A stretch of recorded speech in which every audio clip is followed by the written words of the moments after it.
And sort of, so if you want to, ask a question or stop me at any stage or ask me to clarify something, just jump in there. Hi, Tania. The It's a great topic. It really, um, I like it because it gets a lot of emotion and blood up for people. There's been a lot of trainers talk about this topic, and there's been a lot of training done on this topic. And if you point out that there might be another way of looking at it, it causes a great deal of stress. G'day, Nikayla. I can see your phone there.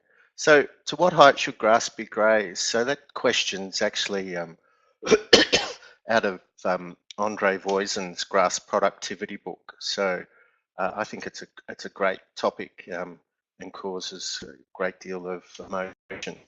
So, just the agenda. I was just quickly going to go through what we've been doing. So the problems caused. So how would you diagnose if you're struggling with your grazing height? Just a little bit on complexity, just because that's sort of where my head is at the moment.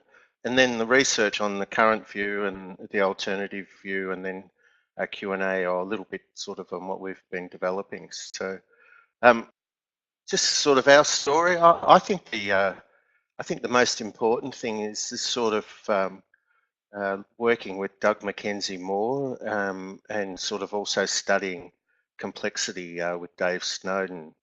Um, he's got a business called Cognitive Edge and talks all around the world. He was in Sydney last week from Wales, and I nearly went, but I had to go and do some work. But yeah, I think he's one of the few that actually understands some of these things. And then I like to think that sort of we've had a bit of a breakthrough lately, just identifying and addressing individuals' barriers to success. So it's been a bit of a slow learning, a bit of a slow learner, but sort of we've been doing grazing since about 1990 on a couple of different properties. So yeah, so that's sort of a bit about what I've been doing. Um, so the common problems caused by grazing height. I put this in trying to sort of help with diagnosing, but what I see when I go around visiting people is that um, if they're not sort of utilising the grass to a high level, they end up running out of grass, and the bank balance isn't increasing. But the key is this one, that the density and diversity of the better perennial grasses is decreasing or not increasing. So I'll try and go through what we do to sort of solve those things. So, but that's typically we'll see in the higher rainfall areas, we'll see a monoculture of a single species. So, um, like it can be quite a good species. If we're not sort of managing very well, we end up with phalaris. But if we're managing really poorly and sort of not utilizing at a high level, we end up with foggrass. So, and also people are seeing annuals and annuals weeds, so like forbs, like cape weed and thistles, those type of things, Patterson's curse. Um, so they see them coming back in, but they're also seeing in the same paddock woody weeds coming in as well, which is sort of the opposite end. So this one's from the plants, the annuals is from the plants getting their root reserves depleted from too frequent grazing, so recovery too short. And the woody types is from long recoveries and sort of low stock density. So they're actually at both extremes in the one paddock.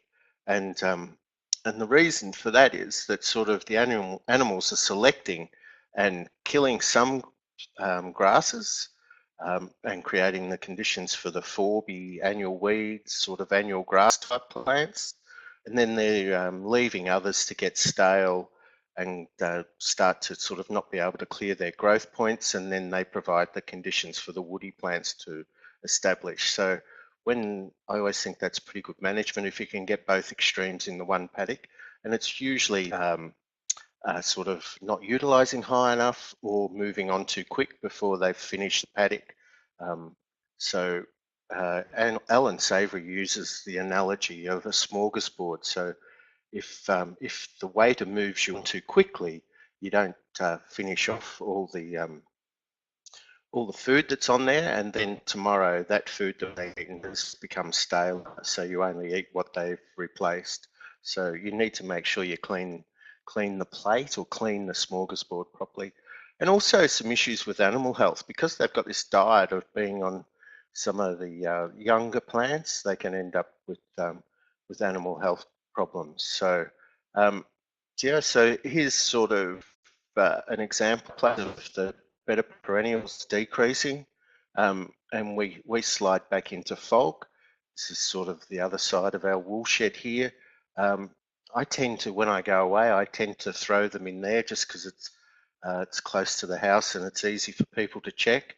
So it tends to get sort of grazed as one big area rather than intensively grazed, and also it sort of gets probably too frequent a use. So it ends up back in fog grass, some flat weeds, and sort of only the occasional perennial. So we're sort of monitoring that, and you can go around and find anywhere on our place that where we haven't sort of had high utilisation, good stock density, and adequate recovery.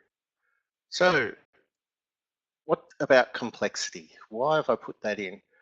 This is one of the things we tend to get into arguments and go round circles with people. And this slide on complexity was really important. This is Dave Snowden's from this website, Cognitive Edge. But it's just that there can be the evidence can support conflicting hypotheses. So there's always more than one solution in complexity. Complexity is very, very hard to describe to people, but it's in that area where there's no correct answers. So when you combine managing a farm, which is sort of, you've got the people, you've got the money, and you've got the land, and everything's moving and everything's shifting along, it's what we call complex. So I didn't want, maybe I'm protecting myself, but I was just worried that sort of there's a lot of people that I work with that actually have been teaching people in the direct opposite of what I'm going to present at the moment. So I just was putting in that, yeah, it doesn't mean that they're wrong and I'm right, even though, most people think that was the way I was going.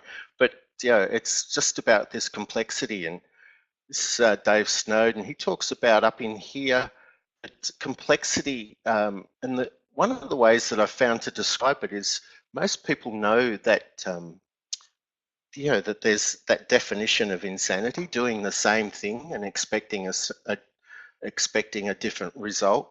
Well, that's over in here. That's in this simple best practice sort of, or good practice, complicated. So this would be, like something that's so obvious that we just know how to do it and we can write it down.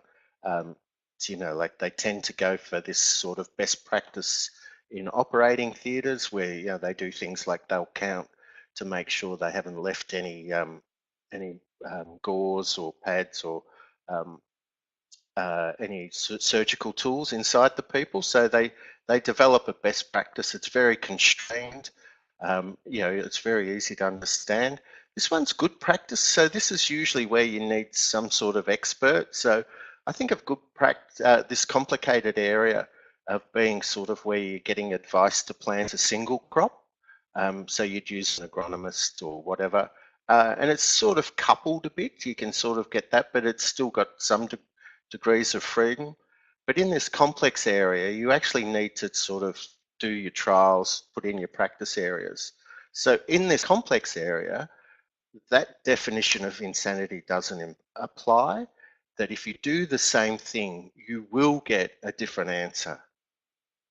Now, the best way I've found to try and explain that is that if you grazed with the same animals on the same day, at the same stock density, in the same paddock, completely try and do exactly the same thing, you will get a different result because there's too many other things happening. The soil will have shifted, the rainfall will have been different. There's all these interactions that we can't control. So the other one I do is when I say to people, we'll plan for 6 months recovery, they go, oh, I'll come back at the same time. And I go, well, if you plan for 6 months, I can guarantee you won't come back at the same time every year.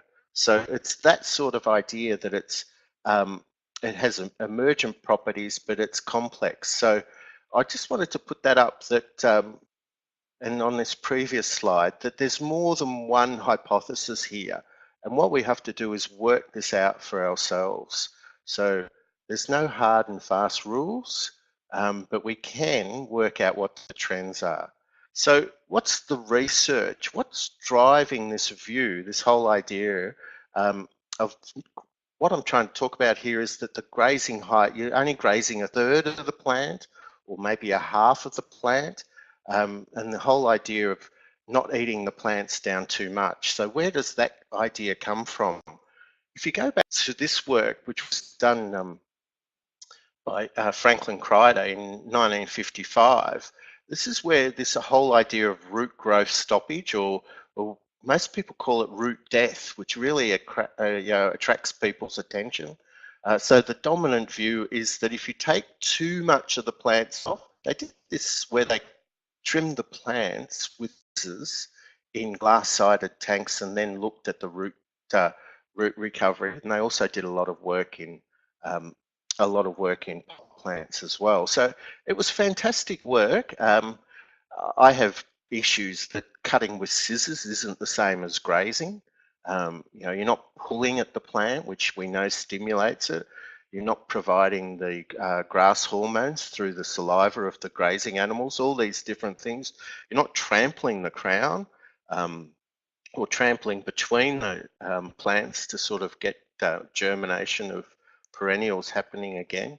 So this is where this work's come from, and this is usually what people are referring to. So here's these they're in 4-inch pots, and this is 33 days after a simple clipping at different levels. So it goes from sort of no clipping all the way through to 90% of the leaf taken off.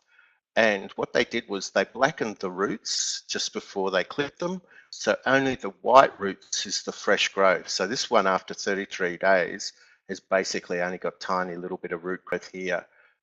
Whereas this one here with none has got a lot, this one with 90 has got a lot of fresh roots.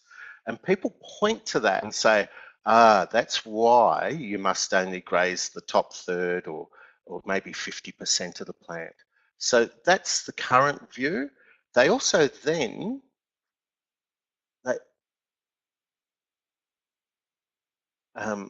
they also then refer to, people refer to Andre Voisin's book, and so this is where a lot of this sigmoid curve idea came from. The logical idea is not to graze the sward too closely so that it recovers quicker.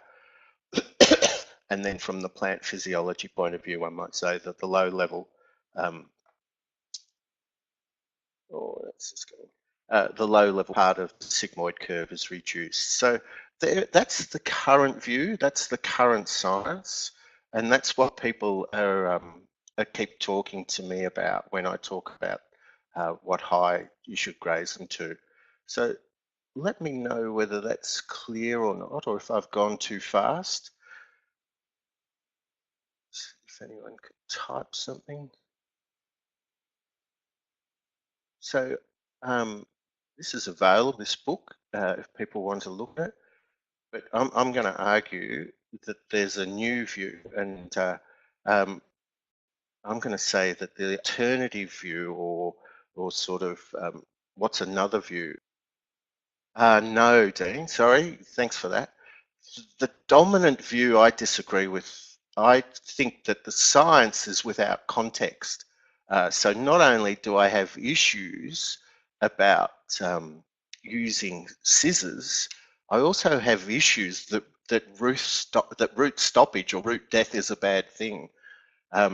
Thanks for that. I actually believe that we need to do that, and I'll try and make that as the case in the next section. So I just wanted to make sure that there is science that supports the argument, but I'm saying the science doesn't help. The science doesn't help because it's without context. And the context is, if we want to increase soil health and landscape function, I believe you must have root death or root stoppage. So, and also, um, yeah, so the question is, how do you regenerate soils and pastures and maintain better perennial grasses? So uh, I'm saying that we need to think a bit deeper than that. Um, but there is good science, and you can actually understand from that sort of part that I presented, that you're not getting roots death, and it recovers quicker. It is incredibly attractive for people, but I believe it to be wrong, even though I was trying not to say wrong. But so this is the alternative view, and I'm using the same quote here. This is the end of the quote. It was out of Andre Voisin's book. So on the same page, directly following. So people use that first part to say why they need to do it, but he goes on to say that, unfortunately, we see here again perfectly sound theoretical and scientific considerations running into practical obstacles. I can remember when I read that for the first time in the mid-90s, I had to look up what a priori meant. I couldn't work out what prior to. So it could not be foreseen prior to. So my Latin education wasn't up to it. So, but cows or animals in general have the habit of first grazing down the parts they prefer before going onto the herbage they like less.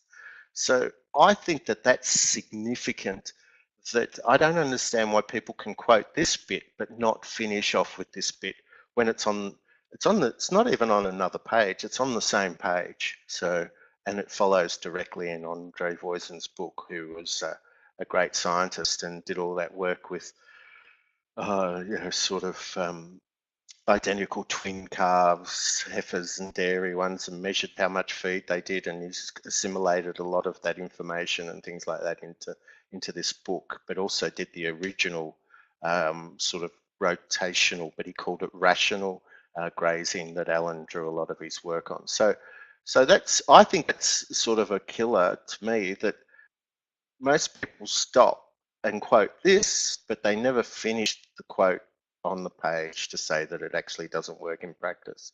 So what are some of the other scientific papers? It's very hard to find research on sort of the grazing that I'm talking about, but this is some work done in the 90s and in the range, the US Range Management Journal. So effects of short duration and high intensity, low frequency grazing systems on forage production and composition. So, but their data suggests, our data indicate that the short duration grazing system did not promote secondary succession from short grasses to mid grasses. So that's talking about going from poor, uh, poor prairie grasses, or less palatable, less productive prairie grasses, to the mid grasses, not the tall grasses. But when they did high impact, low frequency, the grasses shifted. And I see this all the time. People will be stuck sort of in grasses that aren't very productive. Um, so they won't be shifting sort of from wallaby grass to a combination of wallaby and you know uh, common wheatgrass and microlina or weeping grass. They'll be stuck always down at wallaby grass. In New South Wales, they're stuck in red grass, so just a low successional or low palatability summer growing grass. So, and they won't move up to the better species, up to the warrego grasses and the others. So there is some research on that.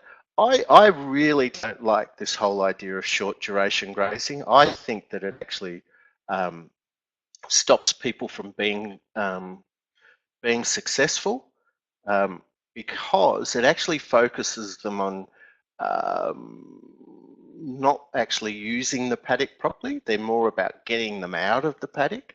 A lot of the time I see people that are complaining that they don't have enough animals to get the impact that they need, but then they're moving incredibly quickly around the farm and not getting any impact that way. So just by staying there. So this is some of the some really good research, and I think it's sort of explaining a bit. I think it focuses people on which paddock they're in rather than whether the paddocks are recovered and things. So I think we need to stop calling planned grazing or associating it with short duration grazing. So is there any more else? This is out of Alan and Jodie's book, Holistic Management, and it's just a colour plate that I've taken out of that.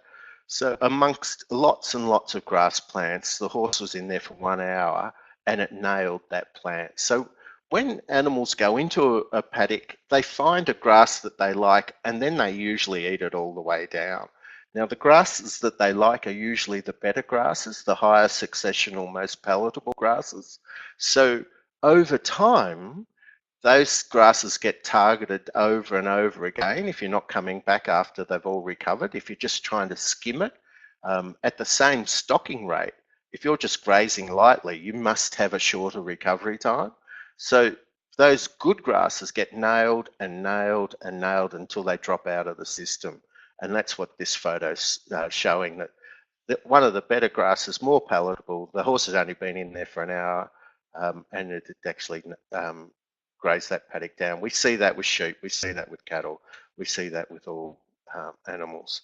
So this is out of Alan's book, and it's a quote sort of just out of the ebook of the new one. So, and this is also out of his book. To be safe, we assume that the grazing has been severe because some plants are always grazed severely, and thus we focus on plant growth rate. So, this is how I think about the world. I've actually taken this slide from Alan's book, but I've crossed out the days here because I think that providing any information on days only sets people up to fail. You actually need to have practice areas. The previous webinar I ran was on practice areas. You must determine what the recovery is on your land with your rainfall, with your soil types. It needs to be determined on your land. So I don't believe we should ever suggest any numbers. And just in case the numbers were accidentally right one year, they'll be wrong the next year. So it actually, it actually sets people up. So this is a mature plant ready to be grazed, and I've added some yellow into it just to sort of say that it's ready to be grazed when it contains fresh litter.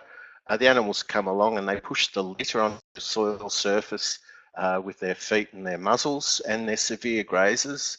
So the plant then mobilizes its root reserves, and that's represented in this diagram by shortening the roots. Not all the roots slough off and upsets Elaine Ingham when we do this wave. So they shift the soluble carbohydrates around. So it's a representation of this, but it's not a bad one. If you hear dairy farmers complaining that the cows are pulling the grass plants out, if you're seeing that, it's usually because the roots haven't recovered.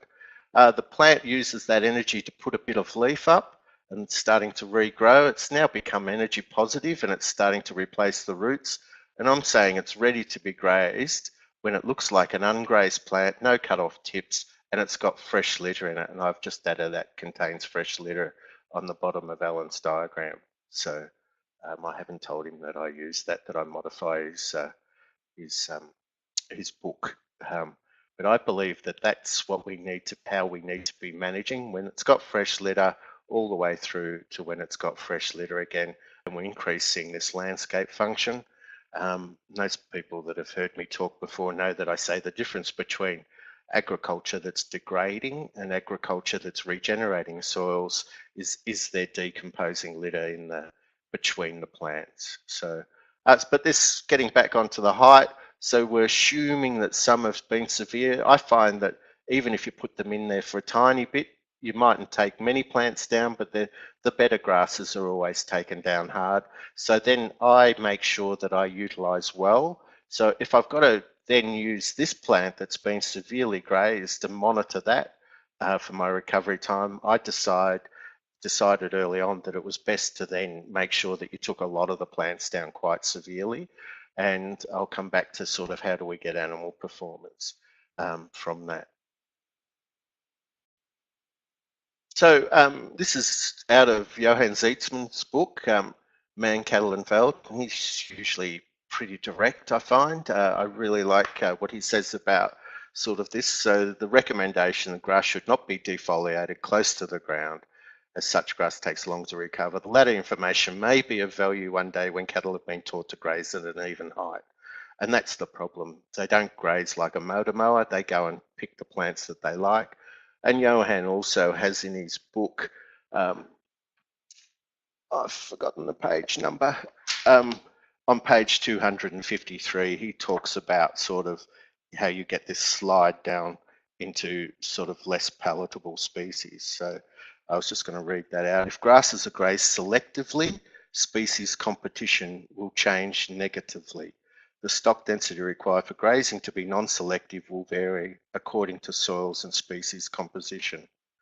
It is necessary to monitor the results of grazing constantly.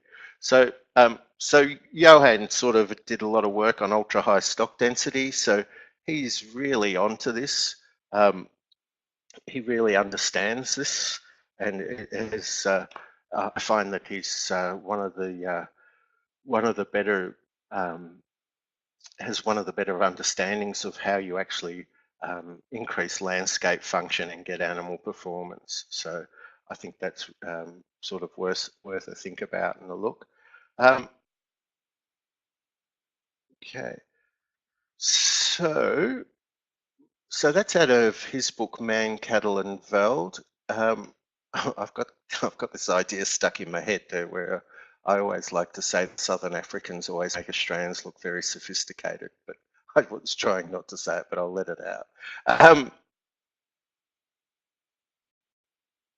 So any comments or questions at this stage? Anyone wanting to clarify or go back or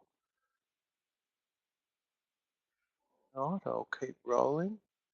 So if we go back to that long recovery and high utilization or high impact, low frequency, which was how they described it in that USDA, this is the positives and negatives. There is negatives in here. So I'm talking about moving animals based on gut fill rather than looking at plant height. So we try and graze it as hard as we can while still getting animal performance. And the way that we've found that works the best, I'll come to that in a second, Marie. Is to move the animals on gut fill.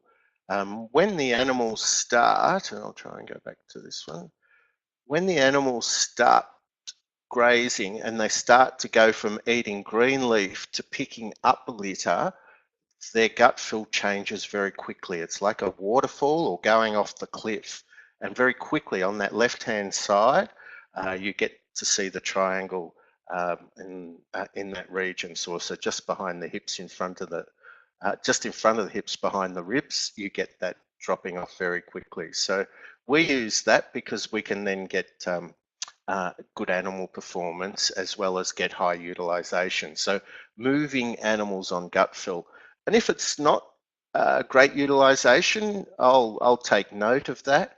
But I still will move them because we get paid on animal performance, but I'll try and pick it up next time. Do I need to make the area smaller? Were the animals at the right physiological stage? Sort of were they lactating? Were they dry? All that sort of thing. I'll try and unpick that so to get better utilization. But this is the positives. It keeps money in the business. So it has a lower rainfall risk. If you're moving the animals on long recovery, you actually are less likely to run out of grass. And running out of grass is when grazing fails. So you either have to sell them cheaply or buy deer feed for them. So we always go for long recovery so that we can skip over, what do they call them? Interseasonal drought. So little dry periods, like this year we had a dry June.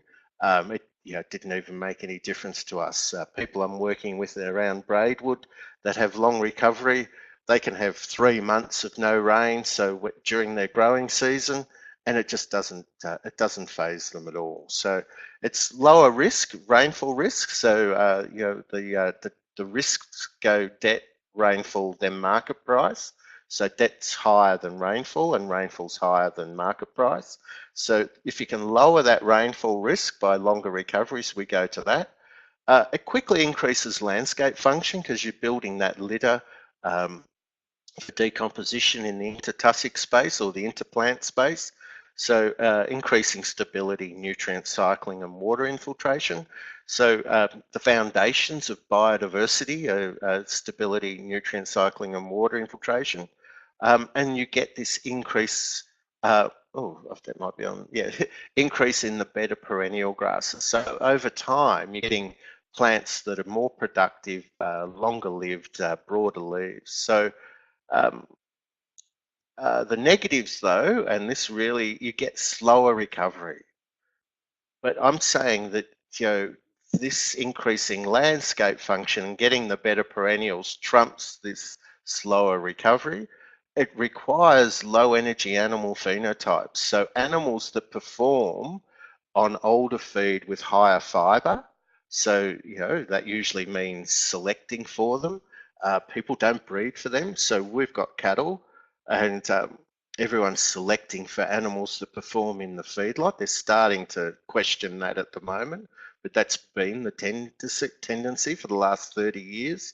And by selecting for animals that perform in the feedlot, they've lowered our survivability on high fiber grasses because they actually require more energy to survive. So they've actually selected for higher milk, bigger frames, so they can hang more meat off them in the feedlot. And it actually has been a transfer of wealth from the farms to the feedlots. I've written an article on that if anyone's interested in it.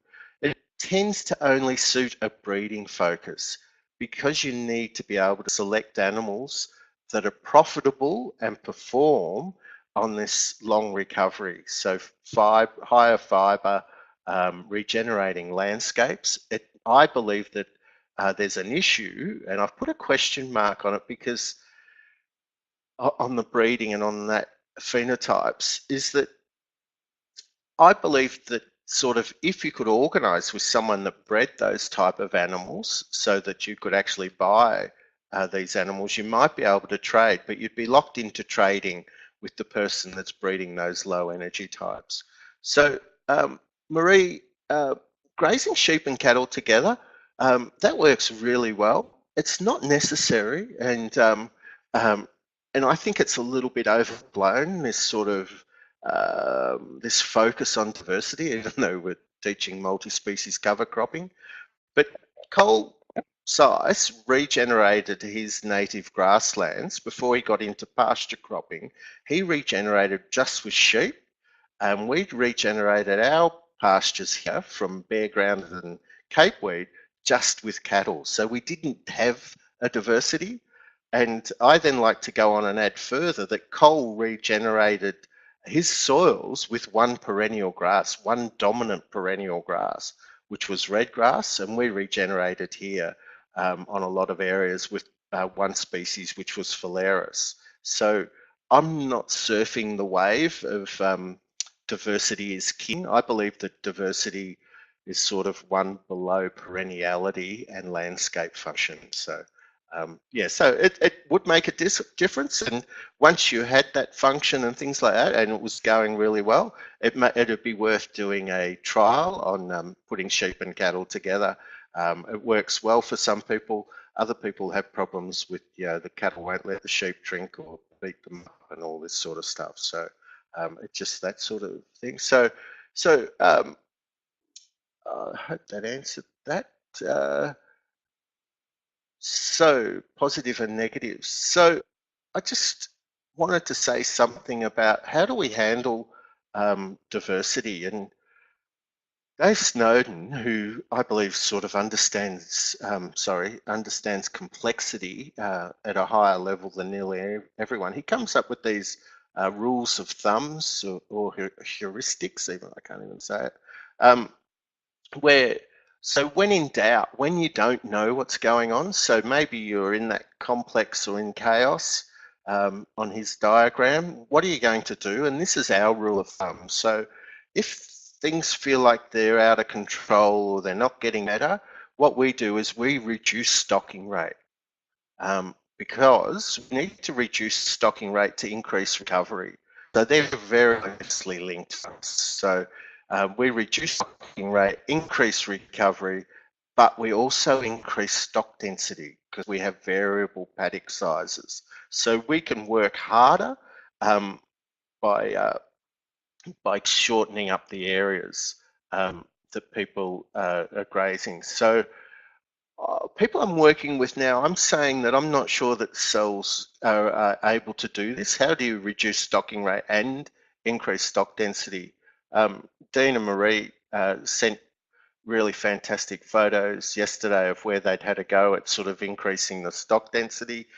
They'd had better utilization, better trampling, but you need a paddock design that allows you to do that, to increase that stock density. So how's that going for everyone? So I was just going to quickly just run through this sort of bit of an ad on the coaching that we've developed. So we've just sort of put together some coaching sort of that we can actually help people. And it's all based around that sort of idea of addressing people's individual barriers to success and making sure that we always include the bank balance. So um, and make sure that we're focusing on increasing money at the same time. I'm doing it with webinars, and that's going pretty well. We do sort of discussion on the webinars, so it suits people that sort of are happy to do that with an occasional farm visit, and then just over 12 weeks, and just develop plans based on that address your barriers. So a lot of that early stuff is on doing that. I've got some sort of slides and some comments that some of people would know. So I do like this one because Justin's always usually very hard on me, but without Graham Ham, we couldn't have done it. And then just these photos from before and after. So this had a lot of cape weed in it. This is someone in Lynn Heenan from Southwest Victoria, and it's sort of no from cape weed to no cape weed and grass growing pretty well. It looks pretty handy, and she's doing a great job. And we're just making sure now that she continues to increase that. And also, this is from over in Gippsland, just from a family, the Reeds over in Gippsland. This is sort of 7 months recovery, and I really like it that when they took the photo that they actually opened up the plants so that I could see the litter, because they knew that I'd want to see, is it recovered, is the litter in the base of the plants? So that's when it's ready to be grazed again. So but that was of interest and stuff. We've been doing one-on-one consult, sort of either over the phone or on a webinar, which is going really well. So I just sort of, like try before you buy if people are interested. So just do 30 minutes and sort of see if we can go through and identify people's sort of blockages and barriers. So what is it that's holding them back? And adopting that. And it's pretty clear from the work that I've done that it's sort of got very little to do with ownership of your holistic context. It's usually practical operational issues that we need to address. So just to the Q&A. So any comments or questions? Do you want me to go back to anything? Did I skip through too much?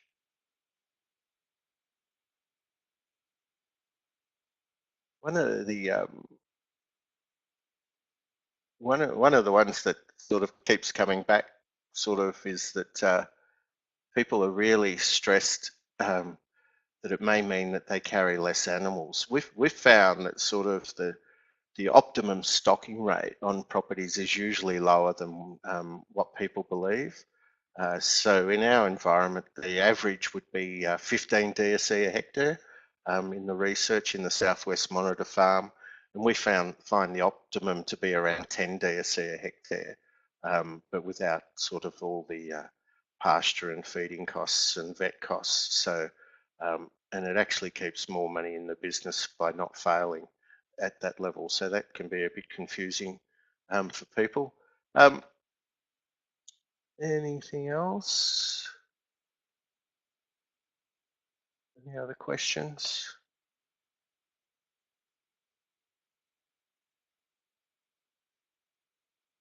Yeah, that's a great question from Dina Marie. If you have 200 days of grass ahead of where the cattle are, what likely deterioration will occur when the paddock has been standing over summer for 3 months? Yeah, it does, and I believe that that's linked back to. Um, oh, sorry, I've just seen your question, Lee. I'll come back to that. It does deteriorate over time. But what we're comparing it with, I suppose, is comparing it to making hay. I did a recent calculation with someone that just wanted to make hay to feed their animals, and they couldn't. They couldn't. The break even was at $2.50 per kilogram live weight for cattle. So, which is it's above that at the moment, but that was the break even before he then started to cover his overheads and stuff. So, there is a deterioration, but that's why we need to have those animals that have that ability to perform on that feed. So we would go for sort of we want them to be dry over summer. So that's also conflicts with a lot of the advice at the moment to calve in spring. We found that that didn't work for us because by the time we got to January, February, we'd be having to they weren't on milking grass and they were actually sort of starting to struggle. We can be pretty sure that it's only sort of like 1 in 20 years that we have green feed through summer.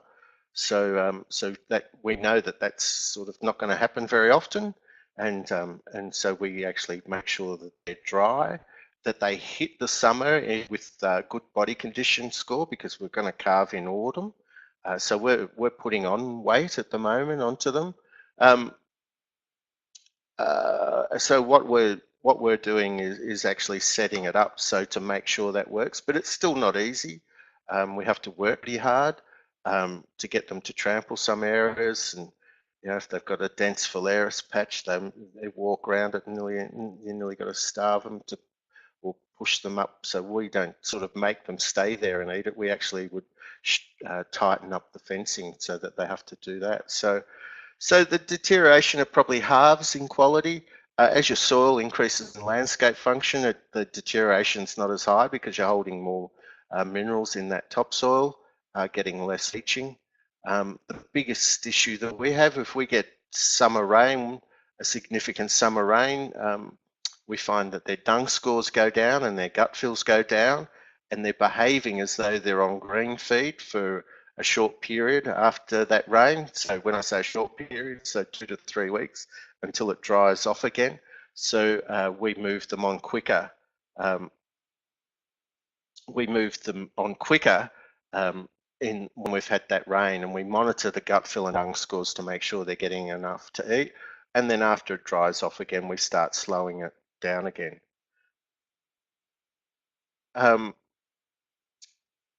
Where are we? So Lee, your question on fog grass. Fog grass occurs for us where we have very, very low, well, relatively low stock density. So if we push it up tight and use the animals sort of at high stock density, we then promote the germination of the better perennial grasses, and they'll outcompete the fog grass. So it could be that it's wet or it could be that it's compacted, but we've found that the corrective action is to actually graze at higher stock density. So almost back to that slide with the rules of thumb. That's what we do. If we've got fog grass, we give it longer recovery and increase the stock density to do that. So from Colin and Jackie, if you have a 5-month growing season, when do you graze for recovery? Well, you'll only produce fresh litter during the growing season. So if you have a 5-month growing season, you have quite a long non-growing season. So I would make sure that there was that it was at least 5, so that the paddocks would only be getting one graze if they were perennial grass, this is, and without irrigation water, that I would only be grazing each of those paddocks once so that everyone can recover behind you, and then I'd move that around to make sure that I start and finish in a different paddock each year. So, but like with the 5-month growing, because you've got to grow enough feed then to get through the rest of the year, the other 7 months, and you also got to produce litter. It's pretty easy when you go and look to see if you've got litter and is it decomposing. And we would go back to this rule of thumb. So um, when in doubt, reduce stocking rate, increase recovery, and increase stock density. So um, I saw someone else typing. Did that answer your question, Colin, Jackie? Any other questions?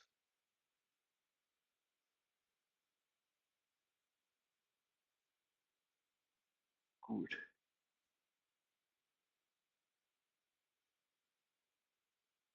I just saw Dina Marie typing. So, um,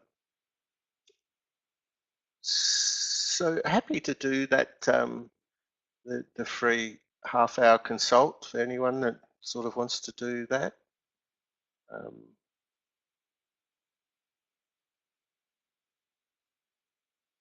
Ask if it worked. I was going to get a testimonial off you, Colin, Jackie. Um, is there any other comments or questions?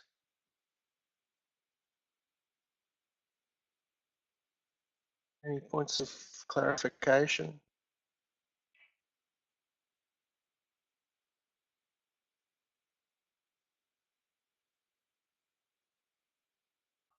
Okay. So yeah, so just in summary, the current view is to only lightly graze or only graze the top third, saying that if you want a healthy landscape at low rainfall risk, that I'm not sure that that's the right approach. Um, there's a lot of people that are out there talking about it, so it's going to cause a lot of concern when people realise. And I'm actually co-presenting with people in the near future that strongly argue the other point of view. So that should be fun for everyone, fun for the whole family. Um, it, the questions from Dina Marie: is autumn the preferred time for breeding? With cattle, I just couldn't get it to work. And every time I'd say to people, how do you get spring calving to work?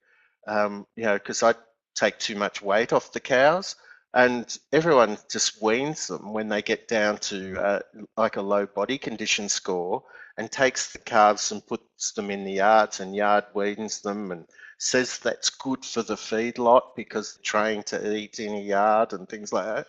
That's so far away from what I want to do, is selling them to a feedlot, that um, I really like.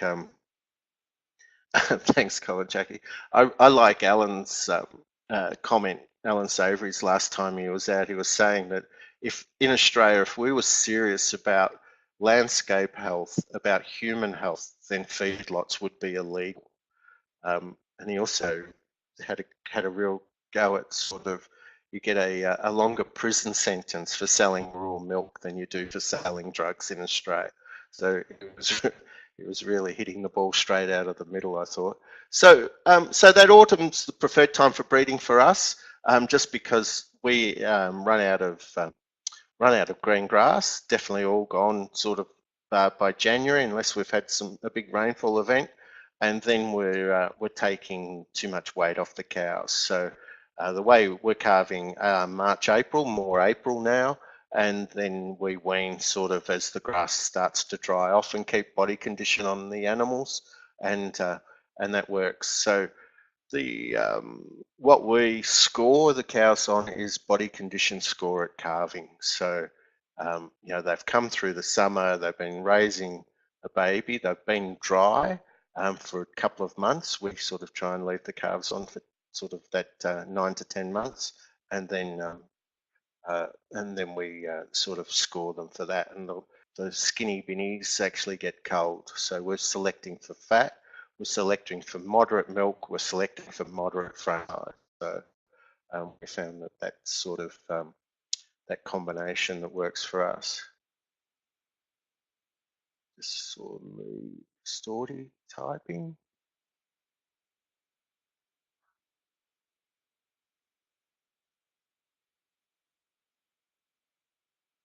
Yeah, you get Lee's over in Gippsland, and sort of they get a lot more summer rain than we do. Um, in summer, most of it blows over the top of us, so we don't get any of that thunderstorm rain and things like that. It usually hits Geelong or Colac, but usually goes right over the top of us near Hamilton. So they do get some more rain, and then yeah, so weaning can be a pain in the wet and cold. So um, yeah, so we're sort of looking at sort of weaning. December. It's usually when a lot of the grass we get that really hot and strong northerly. As soon as the grass goes off, we wean. So there was one more, what Lisa or Sean.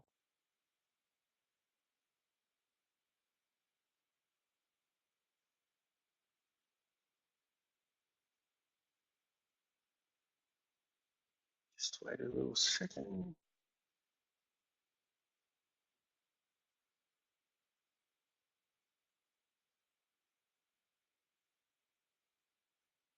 Very good.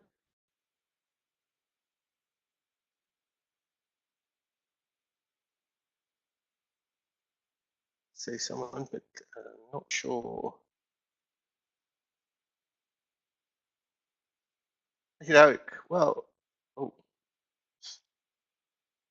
I keep getting a popping up that you're typing, Lisa or Sean. Oh, oh, thanks for my internet's dropping out. I keep popping out and up. Um, I'm happy to go through at another stage with anyone, and sort of. I just wanted to put that rider that if you start talking that you can't do a light graze, even though the evidence is pretty clear, you can't do a light graze, that there will be some pushback from a lot of people. I hope that was worthwhile, and give us a call. If or drop us an email if you'd like to take advantage of sort of the half-hour consult. So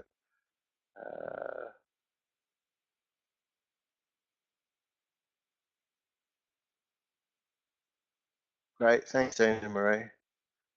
Thanks, Nikala.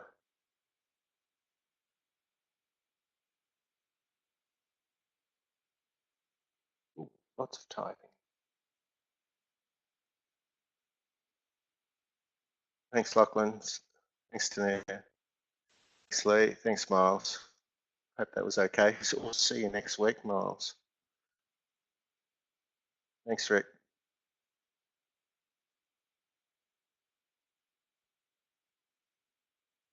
Thanks, Colin. Sean? Sure, that'd be great, Sean and Lisa, if you do. Thanks, Anne-Marie. Excited about it. Fantastic. Great. Thanks for all that, and I'll be in touch. Talk to you soon. Bye.